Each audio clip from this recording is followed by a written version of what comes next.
Assalamualaikum warahmatullahi wabarakatuh. Bismillahirrahmanirrahim. Alhamdulillahirabbil alamin. Wassalatu wassalamu ala asrafil anbiya'i wal mursalin sayyidina wa maulana Muhammadin wa ala alihi wa sahbihi ajma'in. Amma ba'd. Anak-anakku yang berbahagia, kali ini kita berbicara tentang hakul yakin. Hakul yakin itu apa? Hakul yakin itu adalah filsafat ilmu yang terdiri dari tiga itu: ilmu yakin, ainul yakin, hakul yakin. Nah, hakul yakin itu ulama mendefinisikan idrakul maklum ala ma huwa bihi, merasakan sesuatu yang sudah diketahui. Lalu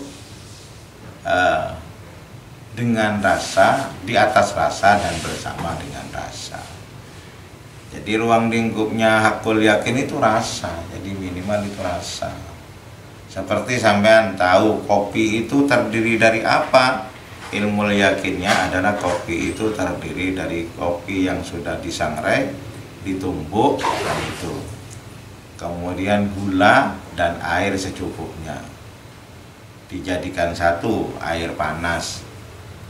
Lalu ainul yakinnya apa? Nah, karena ainul yakin itu rasional, hiya mawara adzuhur, di balik yang tampak. Ainul yakinnya kopi itu kafein ya. Terus gulanya itu glukosa. Terus airnya H2O. Itu rasionalnya. Nah, hakul yakinnya apa? Setelah kopi itu diminum, oh nikmat kan itu, mantep kopinya. Nah, itu rasa. Jadi hakul yakin rasa kan sudah diketahui semua. Makanya idrakul maklum ala ma huwa bihi, mengetahui atau merasakan sesuatu yang sudah diketahui di atas rasa bersama dengan rasa. Jadi ruang lingkupnya hakul yakin itu rasa. Karena rasa itu minimal. Ini ilmu filsafat. Filsafat ilmu itu, rasa itu adalah, kalau dilihat dari tasawuf, rasa itu adalah awal ilmu tasawuf yang terendah. Gitu. Tapi kalau dalam filsafat, rasa itu adalah ilmu filsafat yang ruang lingkupnya adalah hati sebetulnya. Tempatnya di hati, ruang lingkupnya itu di panca indera. Itu rasa. Jadi mestinya, coba saya bertanya dan saya jawab sendiri, apa bedanya dosen dengan guru? Nah, kalau guru itu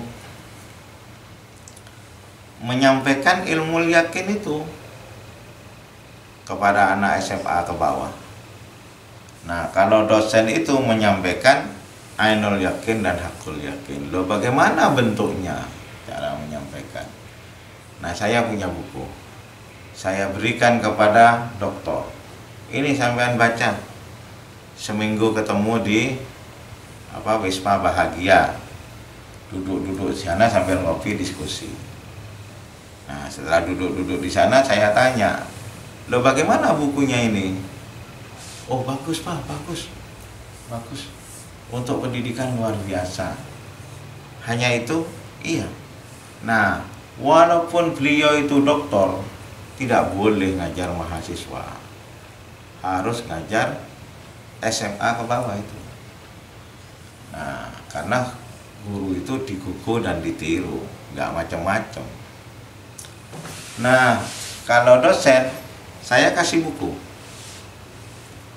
Buku itu lalu saya berikan. Seminggu nanti kita ketemu di Wisma Bahagia, minum kopi di sana sambil diskusi tentang buku ini. Lalu ketika ketemu saya minum kopi bersama, gimana bukunya? Oh, bukunya itu luar biasa, sangat bagus. Tapi kelemahannya ini, buku ini tidak membuat anak berpikir. Nah, walaupun ini master, ini nggak boleh ngajar SMA ke bawah, harus ngajar S1. Gitu. Itulah bedanya dosen dengan guru. Nah, paling tidak dosen itu mampu melihat dua sisi buku itu. Sisi salbiyat, negatif, sisi ijabiyatnya, positifnya. Nah, jadi orang yang mampu melahirkan dalam pembicaraan setiap satu masalah dari dua aspek negatif dan positifnya, dialah dosen sejati. Tapi belum sempurna. Kalau dosen sempurna itu melihat segala sesuatunya dari tiga aspek. Aspek syariat, ilmu yakin, aspek ainul yakin, dan aspek hakul yakin. Nah, ini jadi kalau kita berbicara manfaat, kalau kita bicara barokah, ya hakul yakin yang dikuatkan oleh kebenaran rasional itu tadi. Adik-adikku yang sangat saya hormati, karena itulah filsafat ilmu itu terdiri dari tiga: ilmu yakin, ainul yakin, hakul yakin. Jadi sampean dan saya ini melihat sesuatu itu mesti belajar dari tiga aspek. Lah ini syariatnya apa? Ainul yakinnya. Lah ini hakul yakinnya apa? Ini ainul yakinnya apa? Ini hakul yakinnya apa? Loh, kalau saya dan sampean selalu belajar melihat segala sesuatu dari tiga aspek ini, cepat kita itu pintar, cepat kita itu berperilaku seperti dosen. Nah, saya hanya ingin menyampaikan kepada sampean, tidak semua profesor doktor itu ngerti filsafat. Nah, coba filsafatnya Usuluddin, orang-orang filsafatnya seperti Pak Huda, seperti Pak Maksum itu. Ini belajar filsafatnya bukan filsafat ilmu Islam. Filsafatnya itu dari filsafat barat. Lah apa bedanya filsafat barat dengan filsafat ilmu Islam? Filsafat Islam. Bedanya hanya di ainul yakin. Kalau orang barat itu ainul yakin itu berdasarkan variabel-variabel. Seperti kamu yang laki-laki. Kamu diketahui seorang laki-laki secara rasional dari mana? Kalau filsafat barat, dari varian-variannya. Oh, ini punya jenggot, ini punya beringus, gak punya dada. Oh, ini laki-laki. Secara rasional, berdasarkan variabel-variabel yang ada. Terus, perempuan juga begitu. Lah, Anda perempuan, iya. Dari mana Anda diketahui bahwasanya Anda perempuan? Nah, dia itu nggak punya beringus, nggak punya jenggot, dia punya dada, gitu, punya gunung.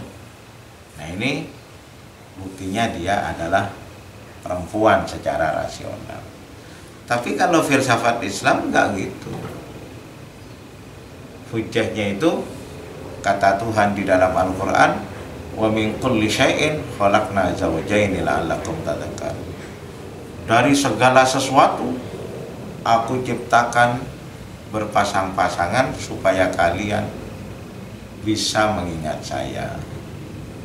Nah,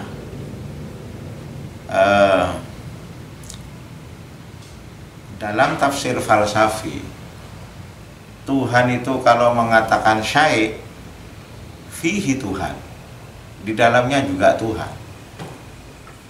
Kalau Tuhan mengatakan nahnu, seperti nahnu nazzalna dzikra wa inna lahu lahafizun, kami turunkan Al-Quran dan kami yang menjaga. Loh, kami siapa itu? Tuhan bersama malaikat Jibril, Yang menjaga Tuhan bersama hummalul Quran, hamilatul Quran. Jadi Tuhan bersama orang yang hafal Quran, gitu. Dan bersama malaikat mengingatkannya itu.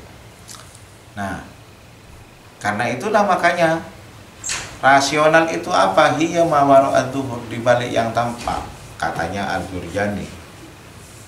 Lalu sampean yang laki-laki diketahui secara rasional adalah seorang laki-laki karena ada perempuan.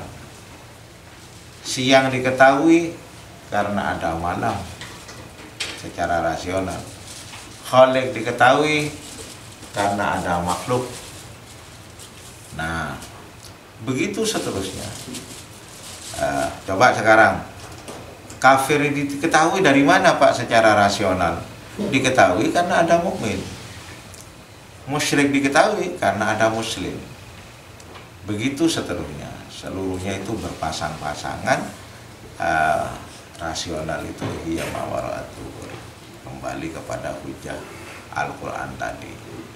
Jadi coba, Tuhan itu bersama siapa di dunia ini?